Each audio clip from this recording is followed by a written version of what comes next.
bê chú niên tân sở bài của tâm đế loa cháu sở lô Chá yá chá na đô chá chá rá dê sá yin bố đi bá nà bá dê nà mi yin bó chá mê quân tà zá yin bê sá shín kya loa cháu sở lô Gom bố lân đô á đê á đê wá tà phó mê yin ngé chú ma chú Yon tê yon tà chá kya wá lá sá kya đô chá ngé nam lá gái chá sá Đô chá chá chá đê lê nà đô tà má gá mê lá chá chá gam bó tà mô Đô bá yé wá đê wá mô yó lá má nam lá gái chá Cao tòa cho cho tông yé chá đê nà án tê chá lô má kê wá ká á sá lá đê nê tê bá chá kê chá bê kê ngắm bá tê bá tông chá tê chá chá Nà mô lá yé kê táng tê táng tê chén kê tê bá tông táng mê yé kê Đô bá bén kê tê kê chá sá bá tông chá kê táng táng kê chá tê tê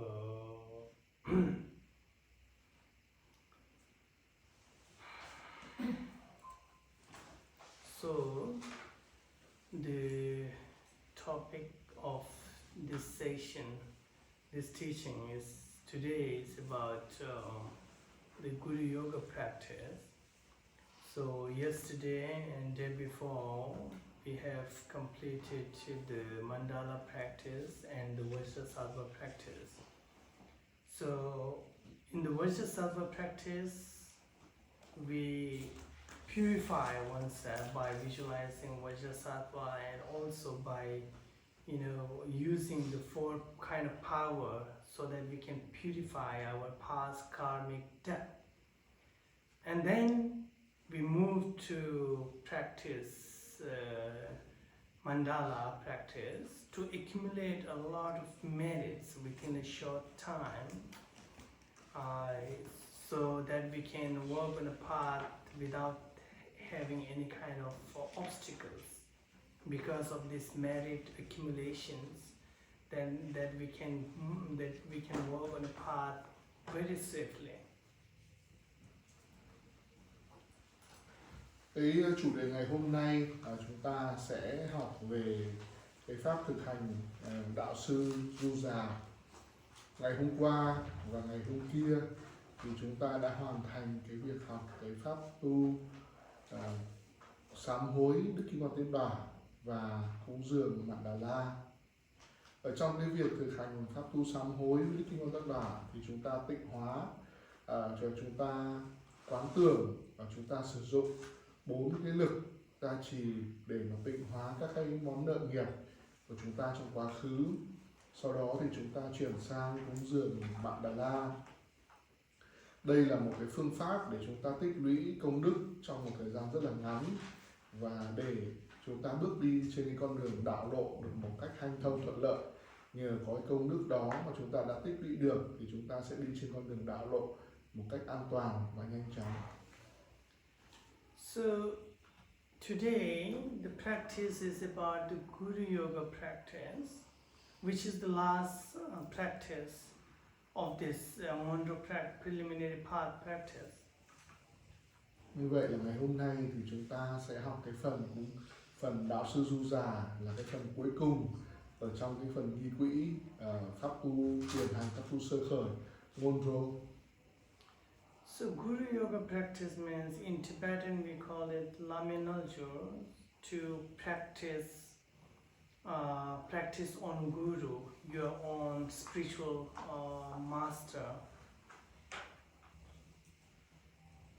Như vậy là trong tiếng Tạng ấy, thì cái phần này chúng tôi gọi là Nema Najo, tức là có nghĩa là phần thực hành về chính đạo sư tâm linh của mình. It is something very, very profound and something very important practice. By this practice you can develop your wisdom as like your guru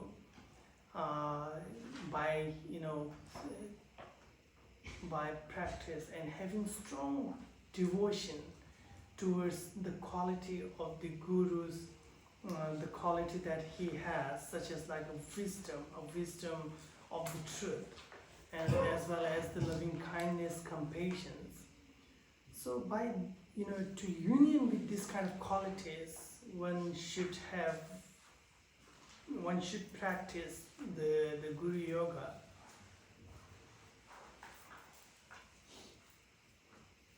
Như vậy là chúng ta hiểu rằng là cái việc thực hành cái pháp tu đạo sư già là một cái pháp thực hành rất là thâm sâu, cũng như là pháp rất là quý giá. Bởi vì trong cái pháp này thì chúng ta sẽ thực hành phát triển trí tuệ của mình giống như Đức Đạo Sư của mình, thông qua cái việc mà thực hành và phát khởi một cái lòng sùng ngộ rất là mạnh mẽ. Chúng ta cố gắng đạt được những cái phẩm tính của Đạo Sư của mình, thông qua cái việc mà phát triển trí tuệ giống như của Đạo Sư, thông qua cái việc mà phát triển cái lòng từ bi, cái lòng yêu thương giống như của Đạo Sư, thì khi đó thì chúng ta sẽ hợp nhất trí tuệ của mình với trí tuệ của Đạo Sư, hợp nhất những phẩm tính của mình với những phẩm tính của Đạo Sư. Đó là lý do vì sao mà pháp tu Đạo Sư Du Già rất quan trọng. So for that, practice the Guru Yoga, one has to have a strong devotion towards your authentic spiritual master. One has to think about his qualities, such as not about the appearances or outer kind of appearances. But here when we talk about the qualities, it must be like a kind of spatial inner qualities of the Guru or the teacher, the spiritual master who teaches you about, about the path of liberation. So one has to think about the great qualities, uncomparable qualities of this teacher, if you have a great, good teacher like that. Someone who you feel a strong kind of devotion, a strong kind of, when you see his qualities, you feel a kind of strong devotion towards this person. A good faith, it means. A kind of faith that comes from your inside. When you see these kind of qualities of the Guru, say like a teacher, spiritual master, such, if your spiritual master has a great kind of loving kindness, compassion, and selflessness, and devoted to others, and also have a great wisdom of the path, then you must have a faith to this person. Why? Not because of his appearances, but because of his great qualities. Because of these qualities, you feel a kind of, you generate a strong devotion towards this person. And this faith, a kind of clear faith, which you have a devotion. Why? Because you wanted to have those qualities in you also, because you feel this person has great qualities. So because of that great qualities, you have a strong devotion to this person, and you wanted to have those kind of great qualities within you also, so that you can support others, help others, as well as develop in your own wisdom. So that kind of devotion is very important during the practice of this kind.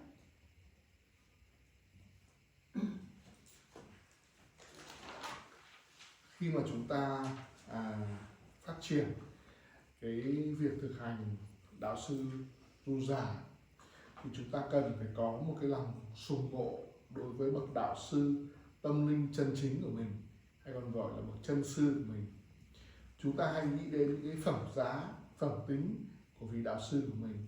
Đừng nghĩ đến cái vẻ bề ngoài của vị đạo sư của mình, mà hãy nghĩ đến cái phẩm tính của đạo sư của mình, đặc biệt là những cái phẩm tính ở bên trong của đạo sư của mình, của vị thầy của mình, cái người mà đã giúp mình rất là nhiều ở trên con đường đạo lộ giải thoát. Và khi đó chúng ta cần phải có một cái lòng sùng ngộ rất là mạnh mẽ với cái phẩm tính, với cái gọi là cái giống như là cái đức độ của bậc đạo sư của mình. Chúng ta phải thấy rằng cái bậc đạo sư của mình là một bậc thầy vĩ đại, một người có những cái phẩm giá mà không thể so sánh được. Bởi vì đấy là một vị đạo sư rất là tốt, rất là giỏi, một người mà đã khiến cho chúng ta phải phát khởi cái lòng sùng mộ rất là mạnh mẽ đối với người đó. Chúng ta có một cái niềm tin rất là mạnh mẽ đối với người đó, Cái niềm tin này nó xuất hiện từ bên trong của chúng ta khi mà chúng ta thấy được, hiểu được những cái phẩm tính của vị thầy, của bậc đạo sư của chúng ta. Ví dụ chẳng hạn như chúng ta thấy được cái lòng từ bi, cái lòng yêu thương, cái sự vô ngã, cái sự vị tha, cái sự hiến dâng, cái sự cống hiến của vị thầy cho những người khác, cho những chúng sinh khác.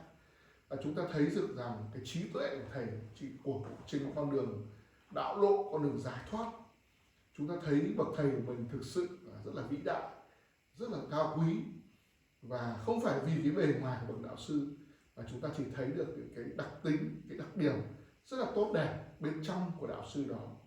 Và khi đó thì chúng ta phát khởi một cái niềm sùng mộ, một cái niềm tín tâm rất là mạnh mẽ với cái bậc thầy của chúng ta. Và tại sao chúng ta lại có được cái niềm tin rất là mạnh mẽ, rất là mãnh liệt vào cái lòng sùng mộ của chúng ta đối với vị thầy đó? Tại sao lại như vậy? Bởi vì là chúng ta cũng muốn có được, muốn đạt được những cái phẩm tính như của vị thầy này. Mình thấy được vị thầy của mình có những phẩm tính cao quý thì mình cũng muốn đạt được những cái phẩm tính cao đấy. Để làm gì? Để mà mình có điều kiện để mình giúp đỡ được cho người khác, hỗ trợ được cho người khác, và đặc biệt là để phát triển cái trí tuệ bên trong của mình. Đấy là lý do vì sao mà cái pháp tu này nó vô cùng quan trọng đối với chúng ta. So one has to generate a strong kind of pure devotion towards this spiritual guide. You know, whoever it is okay. Someone who has given a good teaching about the path of the liberation. Whoever it is, I mean the person, whoever. But you should feel a strong kind of pure devotion towards this person, a kind of spontaneous devotion that you generate. You can feel those kind of devotion towards this pure, authentic teacher. So you have to, because of his great qualities, you have a strong devotion, so that it can help you to invoke your own purities. That helps you.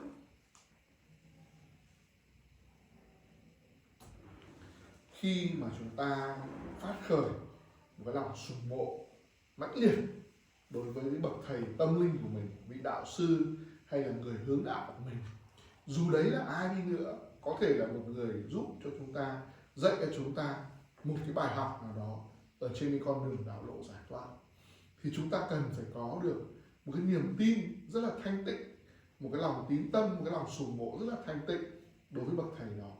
Chúng ta phải phát khởi một cái niềm tin, chúng ta phát triển một cái niềm tin rất là mãnh liệt với cái bậc thầy chân chính của mình. Bởi vì sao? Bởi vì những cái phẩm tính của vị thầy đó khiến cho chúng ta có được cái lòng sùng mộ rất là mạnh mẽ. Và khi mà chúng ta phát cái niềm tín tâm ở nơi cái vị thầy đó thì chúng ta kích hoạt tất cả những cái sự thanh tịnh ở trong bản thân mình. Cái sự thanh tịnh trong bản thân mình nó được kích hoạt nhờ cái niềm tin và những cái phẩm giá tốt đẹp, cao đẹp của vị thầy đó. Đấy là cái lý do vì sao mà chúng ta cần phải có cái lòng sùng mộ rất là mạnh mẽ đối với bậc thầy tâm linh của mình.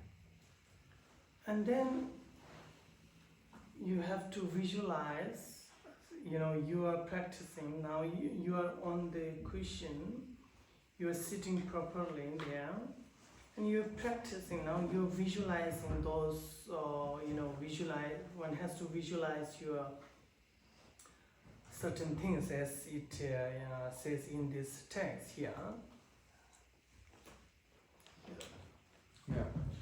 Khi đó thì lúc đó thì chúng ta đã ngồi an định ở trên cái tọa cụ của chúng ta rồi, chúng ta ngồi rất là thoải mái rồi. Thì lúc đó chúng ta sẽ phải quán tưởng một số thứ mà như được miêu tả ở trong cái đoạn văn này. So firstly you have to visualize like on the pure land of the Guru Rinpoche, the copper color pure land of Guru Rinpoche. And in the center, in the sky, you have to visualize the multicolor, like on the throne, multicolor lotus. and on that throne the sun digs, and then you have to visualize your good authentic teacher in a form of the Guru Rinpoche.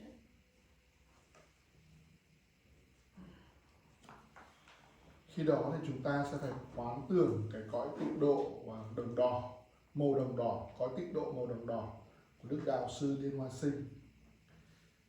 Ở đây chúng ta quán tưởng là trên mặt trời, trên không gian ở phía trước mặt của chúng ta, ở trên trung tâm của cái không gian ở phía trước mặt của chúng ta là xuất hiện một cái ngai hay là một cái pháp tòa. Trên cái pháp tòa đấy thì là có một cái bông hoa sen rất là nhiều màu, và trên bông hoa sen rất nhiều màu đấy thì có đĩa mặt trăng, và chúng ta phải quán tưởng bậc đạo sư của chúng ta, tức là bậc thầy của chúng ta, trong hình tướng của Đức Liên Hoa Sinh. So you have to visualize Guru Rinpoche, your true teacher, Guru, in a form of Guru Rinpoche, not like a kind of statue or the Thangka painting, but like a pure rainbow body, in a pure rainbow body, where you can see it, but you cannot have a kind of solid things there. Vivid and so bright also, and it has all the quality of the Buddhas, such as like wisdom, such as like loving kindness, compassion, bodhicitta, fully mature bodhicitta, so one has to visualize that. Và chúng ta cần phải quán tưởng, tức là bậc thầy của chúng ta là trong hình tướng của Đạo Sư Liên Hoa Sinh. Nhưng mà chúng ta phải nhớ rằng là khi mà chúng ta quán tưởng như vậy thì đạo sư của chúng ta không phải là trông giống cái bức ảnh hay là bức tranh vẽ hay là bức tượng của đạo sư Liên Hoa Sinh, mà thân của ngài là thân cầu vồng, thân ánh sáng. Chúng ta có thể nhìn thấy thân của ngài một cách rất là sống động, rất là sáng rực rỡ, sáng chói, sáng lòa, với tất cả các phẩm tính của một vị Phật, như là lòng từ bi, lòng yêu thương, bồ đề tâm bồ đề tâm hoàn toàn phát triển, cũng như là trí tuệ của ngài không phải giống như là một người bằng xương bằng thịt, bằng máu mủ như chúng ta, mà là thân ánh sáng cầu vồng, rất là sống động, rất là sáng chói, với đầy đủ có phẩm tính của một vị Phật. So as in the text it says, before me in the sky, in an expanse of rainbow light. It means now you visualizing before on the sky, before you, the throne and the multicolor lotus, sun days, moon days, on that Guru Rinpoche, your teacher in a form of the Guru Rinpoche, which has all the qualities of the perfectly Buddhas. You have to visualize in a rainbow body, vivid, bright, and everything, perfect there. So you have to visualize that, which is my root guru, Pema Thotingsel, your root guru in a form of Guru Rinpoche, the Pema Thotingsel, one of his name. Như là trong cái bản văn này đã miêu tả rất là rõ, là phía trên bầu trời, ở phía trước mặt của chúng ta xuất hiện một quầng ánh sáng giống như cầu vồng rất là rực rỡ ở phía trước mặt của chúng ta, và ở đó thì xuất hiện một cái giống như là cái ngai hay là cái pháp tòa. Trên cái pháp tòa đấy thì có một bông hoa sen rất là nhiều màu sắc. Trên bông hoa sen đấy thì xuất hiện một đĩa mặt trời và một đĩa mặt trăng, và trên đĩa mặt trời và đĩa mặt trăng đó thì chúng ta quán tưởng Đức bậc thầy của chúng ta trong hình tướng của đạo sư Liên Hoa Sinh, với đầy đủ các phẩm tính toàn hảo của một vị Phật, trong thân ánh sáng rất là sống động, ánh sáng thì rực rỡ và sống động, và mọi thứ của ngài thì đều rất là toàn hảo, rất tuyệt vời. Và chúng ta quán tưởng là đạo sư gốc của chúng ta trong hình tướng của đạo sư Liên Hoa Sinh như vậy. Quý vị có hiểu chỗ này chưa? And this guru, this teacher, which is in a form of guru, is surrounded by the ocean knowledge, holders of the three transmission. So the holders of the great master, the three transmissions, like transmission of the viewpoint, transmission of the performances, and the transmission of the blessing lineage. So it is surrounded by all those things, those transmissions. And he is the union of all object of refuge. So this teacher or guru in the form of the Guru Rinpoche is the union of all objects of the refuge. So yeah, one has to visualize those kind of qualities in your great master in a form of the Guru Rinpoche. Ở đây thì chúng ta cần phải quán tưởng bậc thầy của mình, tức là cái người dạy pháp cho mình ấy, trong hình tướng của đạo sư Lưu Văn Sinh giống như là một vị nắm giữ tất cả các trí tuệ, nắm giữ tất cả các kiến thức, và người nắm giữ tất cả những cái truyền thừa, nắm giữ tất cả những cái truyền trao, chẳng hạn những cái truyền trao về quan điểm, truyền trao về thực hành, truyền trao về cái dòng truyền thừa của dòng truyền thừa. Như vậy mình có thể hiểu rằng là bậc đạo sư Lưu Văn Sinh của chúng ta, đây tức là bậc thầy của chúng ta trong hình tướng của đạo sư Lưu Văn Sinh là hợp nhất của tất cả các đối tượng quy y, và chúng ta phải quán tưởng bậc thầy của chúng ta với tất cả những phẩm tính, tức là vị thầy vĩ đại của chúng ta trong hình tướng của đạo sư Lưu Văn Sinh với tất cả những phẩm tính như vậy. Okay, so now then here after that visualization, one has to pray or recite the 7-line prayer of the Guru Rinpoche. It is one of the great and blessed prayer which Guru Rinpoche himself, hidden in a treasury. And it is said that it is one of the great prayer when the deities or when the goddess, they want to, see the Guru Rinpoche, or they request Guru Rinpoche to appear from the Dharmatatu, the Dharmakaya, from the Dharmatatu, appear from the Dharmatatu, and request Guru Rinpoche to appear from Dharmatatu. So they use this prayer, 7-line prayer, to request Guru Rinpoche appears from the Dharmatatu, and Guru Rinpoche appears so because of their request. And it is said that because of our strong devotion, if we recite this 7-line prayer, we can dispel or we can come out from many kind of difficulties, such as like spirits or kind of negativities, many kind of negativities. We can come out from those kind of problems.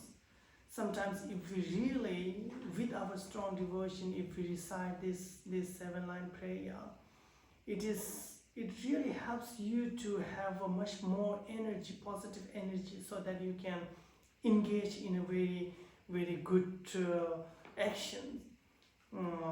You can perform well in your life also. So if you really do have devotion and recite this 7-line prayer, then it is, Guru Rinpoche himself said that if you have a strong devotion upon me and recite this 7-line prayer, I will be there with you to protect, to show the path, everything. So that is why it is a very, very important prayer.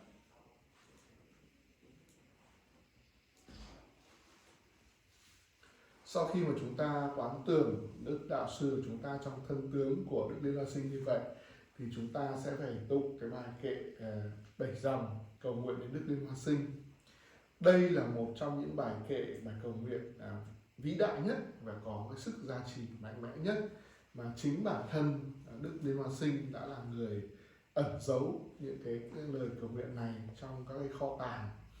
Và được tương truyền, người ta nói rằng là khi mà đây là một trong những bài cầu nguyện mạnh mẽ nhất khi mà các vị thiên nữ mà muốn cầu khẩn, muốn được nhìn diễn kiến Đức Đạo Sư Liên Hoa Sinh thì giúp để Ngài xuất hiện ra khỏi cái pháp thân của Ngài, thì khi đó thì họ đã trì tụng cái bài kệ cầu nguyện 7 dòng này, và Đức Đạo Sư Liên Hoa Sinh đã xuất hiện ra khỏi cái thân tướng, pháp tướng của Ngài, và khi đó thì Ngài xuất hiện theo cái lời thỉnh cầu của các vị thiên nữ. Như vậy là chúng ta có thể hiểu rằng là nhờ cái lòng sùng mộ rất là mạnh mẽ của mình thì chúng ta có thể loại bỏ, loại trừ, thoát khỏi những cái chướng ngại trên con đường tu của chúng ta, những cái điều tiêu cực xuất hiện trên con đường tu của chúng ta sẽ được loại trừ nếu như mà chúng ta có cái lòng sùng mộ rất là mạnh mẽ và chúng ta tụng cái lời kệ 7 dòng đối với đến Đạo Sư Liên Hoa Sinh. Thì khi đó chúng ta sẽ có được một cái năng lượng rất là tích cực, năng lượng rất là mạnh mẽ để giúp cho chúng ta có thể làm được nhiều cái hoạt động tốt, giúp cho chúng ta có thể có được những cái hành động rất là thành công ở trong cuộc đời của mình. Và như vậy chúng ta phát khởi cái lòng tín tâm mạnh mẽ cùng với cái việc trì tụng cái bài kệ, bài cầu nguyện 7 dòng đối với Đạo Sư Liên Hoa Sinh, thì bảo bản thân Đạo Sư Liên Hoa Sinh đã nói rằng nếu như mà ai có lòng sùng mộ đối với ta, nếu như ai tụng cái lời kệ 7 dòng này thì ta sẽ đến bảo vệ người đó và sẽ thực hiện tất cả những cái mong cầu của người đó như người đó mong muốn. Thế đây là một bài cầu nguyện rất là quan trọng. So that's how you have to recite the 7-line prayer. So you can see the 7-line prayer on the appendix. Thế là lý do vì sao mà chúng ta cần phải tụng cái bài kệ kiểu 7 dòng này, và chúng ta xem cái trang cuối cùng ấy, trang 113 và trong 113. So here is the meaning here. Hum is a kind of syllable, the mantra, which represents the wisdom mind of the Buddhas. Born in the northwest land of Uddiyana, on the pollen bed of a lotus stream, wondrously you attain supreme accomplishment. You are renowned as the lotus born, surrounded by retinue of many darklings. Emulating you, I will perfect myself. Come then, I pray, bestow your blessings. Guru Pema Siddhi Hum. So that's the here. Bây giờ thì chúng ta có thể ghi lại cái ý nghĩa của cái lời kệ, cái lời tụng cầu nguyện 7 dòng đến Đức Liên Hoa Sinh như thế này. Hung thứ nhất là hung là cái chủng tử trí tuệ của tất cả chư Phật. Hung trong 3 chữ ô ma hung là chủng tử trí tuệ, chủng tử tâm của tất cả các chư Phật. Born in the northwest land of Uddiyana tức là gì? Sinh ra từ tây bắc của cái vùng đất Uddiyana. Tiếp theo là Pema Kesa Dompola là on the pollen bed of a lotus stem tức là gì? Đàng sinh từ giữa nhị đóa hoa sen. Dòng tiếp theo là Wondrously you attain supreme accomplishment tức là gì? Ngài đã đạt được chính quả viên mãn. You are renowned as the lotus born là vang danh là đấng liên hoa sinh. Surrounded by retinue of many dakini tức là vây quanh bởi nhiều chư thiên nữ. Emulating you, I will perfect myself là theo bước chân Ngài con tu tập. Come then I pray bestow your blessing. Xin Ngài hãy tới ban cho con sự gia trì. Guru Pema Siddhi Hung là đạo sư liên hoa thành tựu giả. Hung. So if you practice Ngondro like a preliminary practice, a complete session, like a complete from the beginning to the end, practice 100,000 times. So here, if you want to practice like that, then you have to recite this 7-line prayer 100,000 times to complete the Ngondro or the preliminary part. Yeah. And then after that, you can recite this mantra for more than 100 or 300, 400,000 times. Om Ahum Vajra Guru Padma Siddhi Hum. So here you can see Om Ahum represent the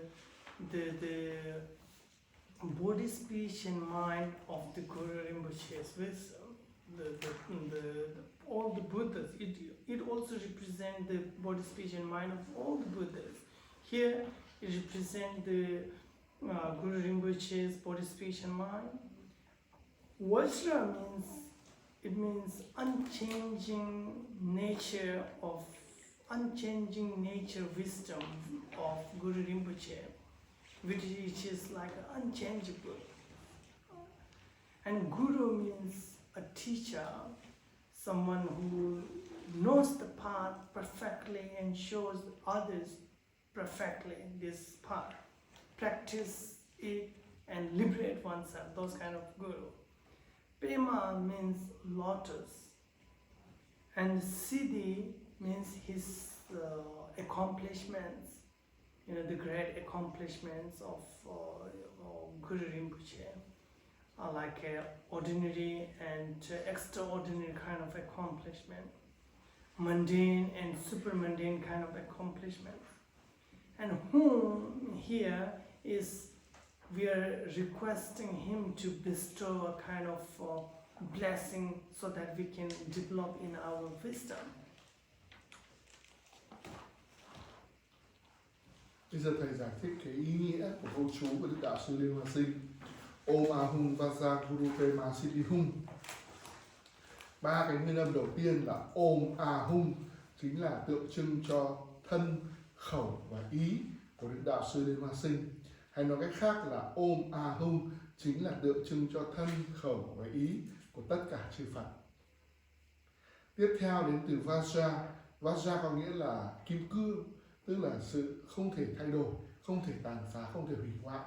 Nó nói đến cái bản chất về trí tuệ, tâm trí tuệ của Đức Đạo Sư Liên Hoa Sinh là không có gì lay chuyển, không có gì thay đổi, không có gì có phá vỡ được.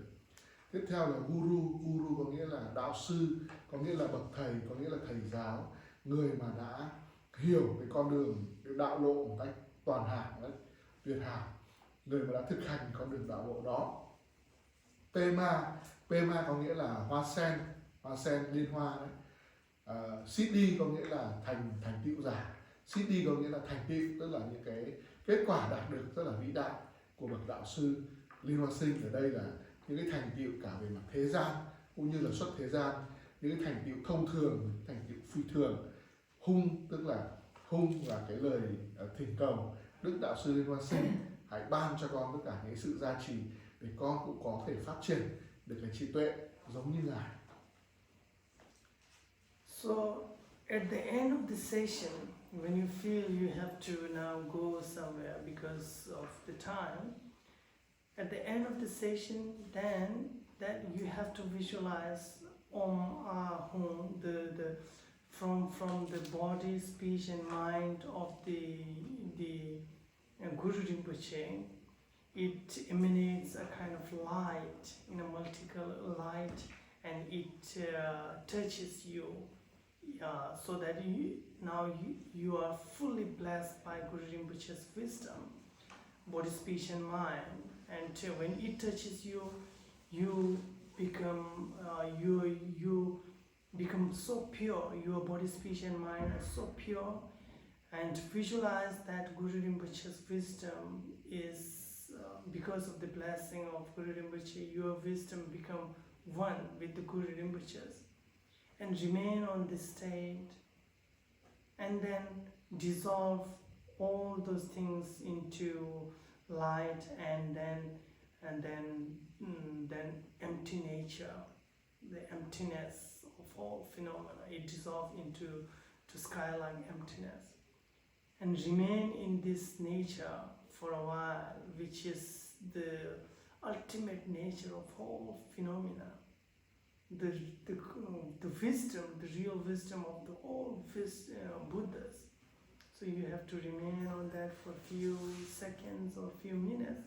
Then you can just go and dedicate the merit here, and then the session is ended. Chúng ta phải nhớ rằng là trong cái pháp tu Ngondro này thì chúng ta phải tụng cái lời kệ cầu nguyện 7 dòng này là 100.000 lần.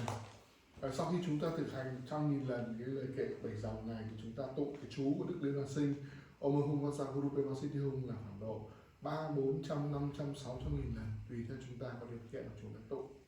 Và khi mà chúng ta chỉ tụng xong trong mỗi một phiên thực hành thì chúng ta nhớ quán tưởng là 3 cái chủng từ Om, A, Hum tượng trưng cho thân, khẩu là ý Đức Đạo Sư Liên Hoa Sinh, nó phóng ra những cái ánh sáng, ánh hào quang, và từ 3 cái điểm Đức Đạo Sư Liên Hoa Sinh này, 3 cái hào quang ánh sáng ấy, nó chạm vào thân của chúng ta, trên 3 điểm của chúng ta, và khi đó thì chúng ta nhận được toàn bộ cái sự gia trì về thân, về khẩu và về ý của Đức Đạo Sư Liên Hoa Sinh, và thân, khẩu, ý của chúng ta lúc đó trở nên rất là thanh tịnh.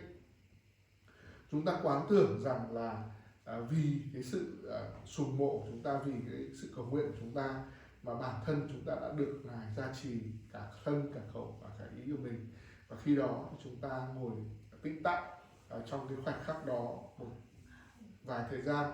Khi đó thì chúng ta quán tưởng rằng là toàn bộ cái ánh sáng đấy hòa tan vào tánh không, và tất cả mọi sự vật và hiện tượng đều hóa thành tánh không, và chúng ta đều giữ cái trạng thái đấy, duy trì cái trạng thái đấy trong một cái khoảng thời gian. Và cuối cùng thì là chúng ta cái trí tuệ của Đức Đạo Sư Liên Hoa Sinh và trí tuệ của ta tan vào nhau và không tách rời là một, không tách rời nhau. Và khi đó thì chúng ta lại ngồi tĩnh lặng, giống như là chúng ta thọ nhận cái sự gia trì của Đức Đạo Sư Liên Hoa Sinh. Và sau đó thì chúng ta sẽ hoàn thành cái phần thực hành của mình bằng cái việc là hồi hướng công đức. Và sau khi hồi hướng công đức xong, chúng ta sẽ hoàn tất cái phiên thực hành của mình. And then the last part you can see here, the dedication. Through the light rays from the 3 seats labeled at the 3 players, I obtain blessing, empowerment and accomplishments. The Guru melts into light and dissolves into myself.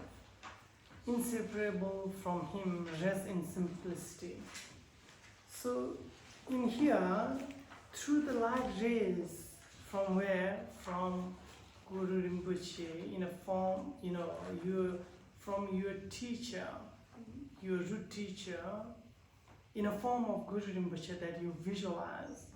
From that, the 3 syllables, Om Ah Hum, from his forehead to from throat and from this heart center.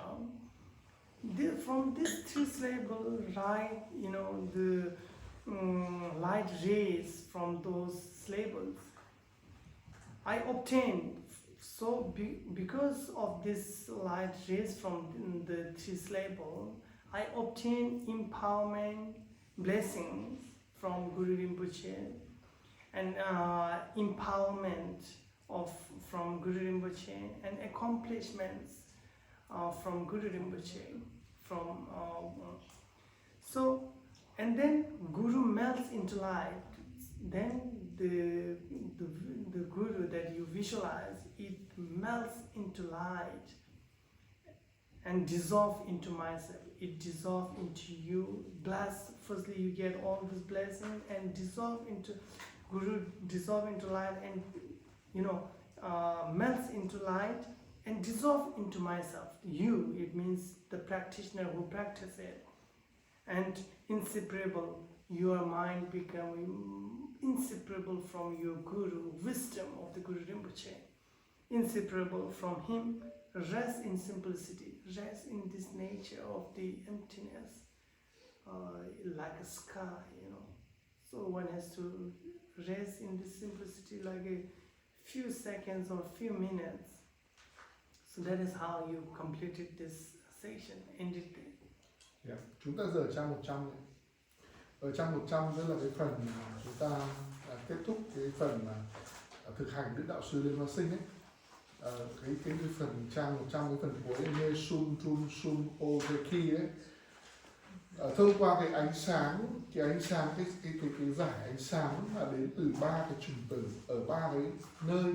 Ở đây hiểu 3 lân xa trán, lân xa cổ họng, lân xa tim. Om, A, Hum. ôm, a, hum, hướng sang trán này, hướng sang cổ họng này, hướng sang tim này, thân này, khẩu, ý này, ôm màu trắng này, a màu đỏ và hum màu xanh. Từ ba cái điểm này của Đức Đạo Sư Liên Hoa Sinh phóng chiếu ba cái luồng hào quang đến ba cái điểm của mình, ôm, a, hum. Mình tưởng tượng là từ ba cái điểm trên thân của ngài, ôm, a, hum, phóng ra đúng ba cái điểm của mình, ôm, a, hum. Thì khi đó thì ta thọ nhận được toàn bộ cái sự gia trì của ngài, sự quán đảnh của ngài và thành tựu của ngài. Và lúc đó thì Đức Đạo Sư của chúng ta trong hình tướng của Đạo Sư Liên Hoa Sinh tan hỏa thành ánh sáng, tan hỏa thành ánh sáng, và cái ánh sáng đấy tan nhập vào thân của chúng ta. Khi đó thì trí tuệ của ngài và trí tuệ của chúng ta không tách rời nhau được. Như vậy là trí tuệ của bậc đạo sư của chúng ta trong hình tướng của Đạo Sư Liên Hoa Sinh và trí tuệ của chúng ta là không tách rời được nhau ra. Lúc đó thì chúng ta quán tưởng là mọi thứ tan hỏa vào trong tánh không, giống như là rỗng rang, như là bầu trời rộng lớn. Và khi đó thì chúng ta ngồi yên thiền định trong cái sự an nhiên tự tại đó, trong cái sự giản đơn đó. Và khi đó sau một vài phút thì chúng ta sẽ kết thúc cái phần thực hành để hồi hướng công đức. Thì đấy là cái phần cách thức thực hành của chúng ta. So that is all for today's the main topic. Đấy là cái phần kiến thức chính, cái phần thực hành chính trong cái buổi giảng tối ngày hôm nay.